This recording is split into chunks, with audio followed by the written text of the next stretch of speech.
तर आज बनवली नवऱ्याने सोयाबीनची भाजी. कशी बनवली पुढे शेअर करणारच आहे रेसिपी.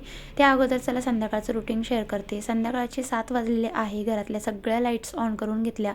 त्यानंतर छान असा दिवा वगैरे अगरबत्ती लावली. घरामध्ये छान असं प्रसन्न वातावरण झालं.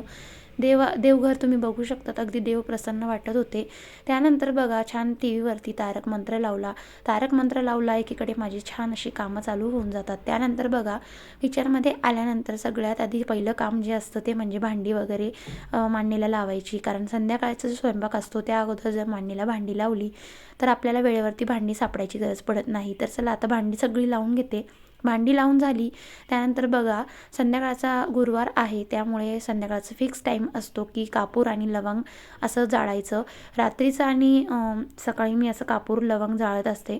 तर छान असं घरामध्ये छान वास येतो, निगेटिव्हिटी एनर्जी निघून जाते. त्यानंतर बघा दूध तापवायचं होतं तर दूध माझ्या हातातून सांडलं. कधी कधी घाई गडबडीमध्ये असं नुकसान होऊनच जातं. त्यानंतर मिस्टरांसाठी चहा ठेवायचं होतं, कारण मी तर दुपारीच चहा पिलेला होता. त्यानंतर बघा एकीकडे चहा उकळायला ठेवला. त्यानंतर छान असं ते अद्रक किसून घेतलं. तर अद्रक किसल्यामुळे छान असा चहा थंड गरम गरम हिवाळ्यामध्ये छान लागतो.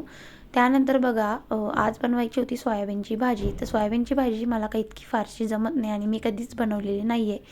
तर अशा भाज्या मोजक्याच असतात की मिस्टर बनवतात. तर चला म्हटलं आज त्यांना म्हटलं तुम्ही सोयाबीनची भाजी बनवा. तर सोयाबीन आत्ता आम्ही शॉपमधून घेऊन आलो. त्यानंतर छान असं जसं आमटी बनवतो त्याच पद्धतीने छान असं कांदा खोबरं कोथिंबीर आलं लसूण छान कांदा खोबरं गॅसवरती असं फ्राय करून घेतलं. तर कांदा खोबरं असं फ्राय करताना जी जाळी आहे ती मी गावातूनच घेतलेली होती. खूप छान निघालेली आहे. एक जवळपास 4-5 वर्ष झाले त्या जाळीला, अजून तशीच आहे. त्यानंतर छान असं वाटण करून घेतलं. एका साईडला छान अशा पोळ्या करायला घेतल्या. गरम गरम पोळ्या बनवून झाल्या आणि मिस्टरांना सांगितलं की चला आता भाजी बनवा. तर त्यांनी भाजी बनवायला घेतली. त्यामध्ये छान असं तेल जास्त घातलं. त्यानंतर वाटण बनवून घेतलेलं होतं तेच पेस्ट त्यामध्ये घातली. त्यानंतर त्याच्यामध्ये रेडीमेड वाटण होतं ते घातलं. काळा आणि लाल मसाला, थोडासा धना पावडर आणि जिरे घातले. तर छान अशी फ्राय करून घ्यायची एकत्र सगळी. त्यानंतर मसाला थोडा वेळ असा फ्राय करत राहिला. त्यानंतर सोयाबीन त्यामध्ये घालायचं. थोडंसं पाणी घातलं. थोडी शिजल्यानंतर मग छान अशी आमची सोयाबीनची भाजी तयार झालेली होती. त्यानंतर जर किचन बघितला तर असा किचन बघून अगदी मनाला छान असा सुकून शांत वाटतं. सकाळचा जो मॉर्निंगचा रुटीन अगदी फ्रेश आणि पॉझिटिव्ह राहतो, कारण अशी स्वच्छता असली तर स्वयंपाक करायचा सुद्धा मूड होतो. तर घर बघू शकतात, किचन अगदी स्वच्छ करून ठेवलेलं आहे.